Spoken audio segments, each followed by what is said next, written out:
Assalamualaikum warahmatullahi wabarakatuh. Kami dari kelompok 4 Shift D. Kali ini kami akan menjelaskan mengenai titrasi argentometri. Argentometri merupakan istilah yang diturunkan dari bahasa Latin, yaitu argentum, yang artinya perak.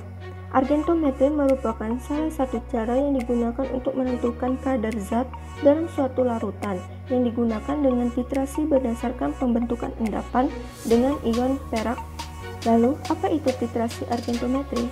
Titrasi argentometri adalah teknik khusus yang digunakan untuk menetapkan perak dan senyawa halida. Penetapan kadar zat analit didasari oleh pembentukan endapan. Prinsip kerja titrasi argentometri yakni pembentukan endapan yang tidak mudah larut antara titran dengan analit. Titrasi ini digunakan dalam penentuan ion halogenik. Metode pengendapan dilakukan karena metode ini lebih mudah dilakukan dengan memisahkan satu sampel yang menjadi komponen-komponennya. Titrasi argentometri terdapat 3 jenis metode yang digunakan, antara lain metode Mohr, metode Volhard, dan juga metode Fajans. Pada metode yang pertama, yaitu metode Mohr, penggunaan metode ini sangat terbatas jika dibandingkan dengan metode Volhard dan Fajans. Hanya dapat digunakan untuk menentukan konsentrasi dari ion klorida, sianida, dan bromida. Titrasi Mohr ini terbatas untuk larutan yang memiliki rentang pH antara 6 hingga 10 saja. Pada metode selanjutnya, yaitu metode Volhard, merupakan titrasi yang dijalankan secara suasana asam atau pada kondisi asam, yang merupakan titrasi secara tidak langsung atau titrasi balik. Metode Volhard ini dapat digunakan sebagai titrasi langsung dari ion perak dengan sulfur sianida, seperti halnya titrasi balik penentuan klorida, iod, dan juga bromida. Dan yang terakhir ada metode Fajans. Metode ini merupakan metode yang hampir mirip dengan metode sebelumnya, yaitu metode Mohr, hanya saja terdapat perbedaan pada jenis indikator yang digunakan. Titrasi ini menggunakan larutan standar perak nitrat, dan juga indikator yang digunakan adalah indikator absorpsi seperti kosin atau fluoressensin.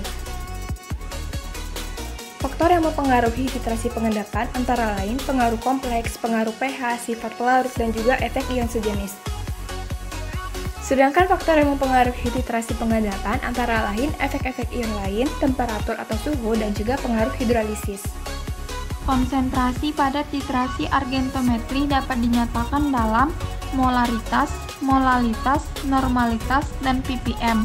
Untuk rumus-rumusnya itu bisa dilihat pada gambar. Selanjutnya adalah prosedur pembakuan titran yang pada titrasi kali ini digunakan kalium kromat. Prosedurnya adalah larutan natrium klorida 0,1 normalitas sebanyak 10 ml dalam Erlenmeyer ditambahkan 3 tetes indikator kalium kromat. Lalu dititrasi dengan larutan perak nitrat 0,1 normalitas sampai tepat mulai berwarna.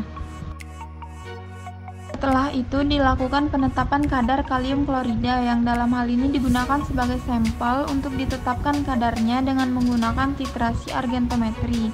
Dengan cara sebanyak 500 mg sampel dilarutkan dalam 20 ml aqueous, lalu ditetesi dengan 3 tetes indikator kalium kromat dan dititrasi dengan larutan perak nitrat 0,1 normalitas sampai tepat mulai berwarna.